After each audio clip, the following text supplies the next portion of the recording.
Welcome back, ladies and gentlemen. The newest Chronicle event has started, and this time you're going to be able to finish off your classic team if you have been collecting them.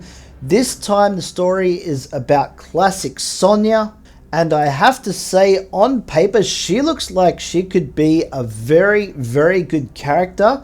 Not only is she a good defender, but it looks like she's also going to really be able to pack a punch. But before I get into her kit, I want to set you guys just a little bit of a challenge for you to leave in the comments the teams that you guys are using to get through the Chronicle daily objectives as efficiently as possible. Especially once we get into the second week when we've got 6 different objectives that we've got to complete. I can usually get them done within 3 attempts, but if you've got teams out there where you're able to do it in maybe 2, post them in the comments so that we can have a look at them, maybe help a few other players out that might be struggling, thinking they've got to do the event 6 different times to be able to complete all of those objectives. But let's get into her kit, and we're going to start with her energy rings. Not only do these do damage, but they also inflict bleed. Also, the more defense that you put into Sonya will increase the duration of that bleed.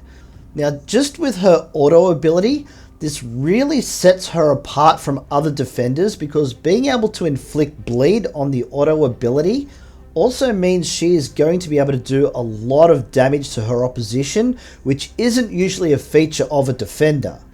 Now, taking a quick look at her passive abilities, the first one here, it's electric.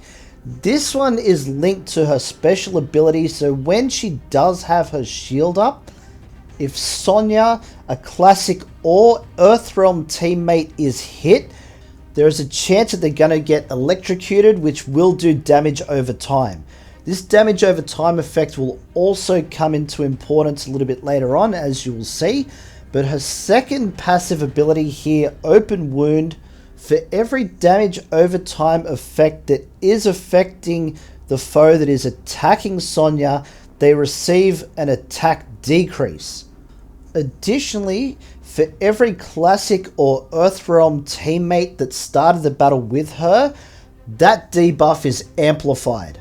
So what we're already picking up from Sonya here is, even if you don't have all the members of the Classic team, you can still use her because she is very good even with other Earthrealm teammates, and that's going to include MK1 Kenshi and MK1 Scorpion, which means she could slot into that MK1 team and be very effective. But if you have been collecting the Classic team, she is going to be essential to that team, and you're going to do very well with that 4th piece of the puzzle there. Let's move on to her special ability, the Orbital Strike. Sonya calls down a laser that deals her foe damage and detonates any damage over time effects that they're suffering from, dealing all damage from those effects immediately to any foes within the area of effect. That damage is also increased for any Earthrealm or Classic teammates, so again, that synergy really does come into play. But that's not all this does. After the detonation, Sonya activates a reflective shield for herself and any teammates within the area of effect.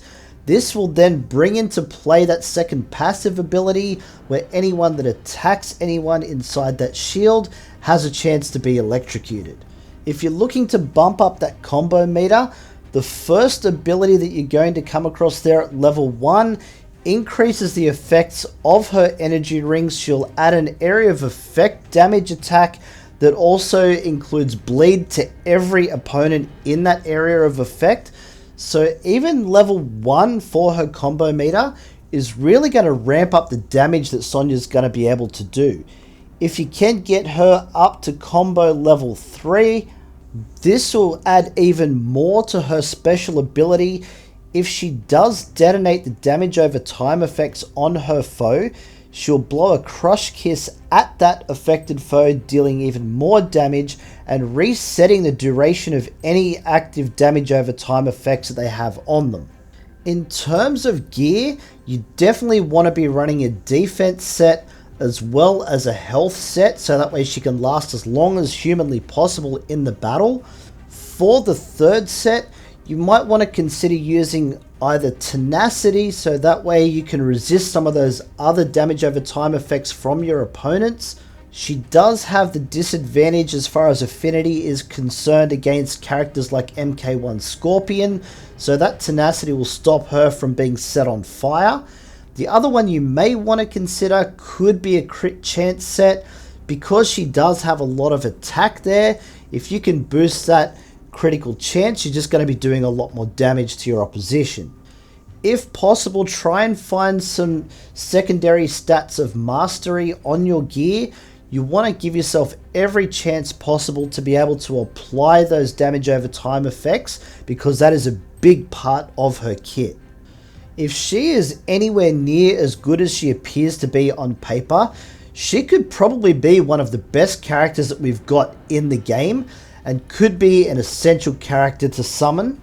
But if you don't have the orbs, or you are saving those orbs up for another character, say for example if you have been putting the MK1 team together like myself, you may want to hold off until the next Chronicle event and maybe complete that team first. You'll always have other opportunities to summon Sonya down the track, but someone that you should definitely consider adding to your roster at some stage.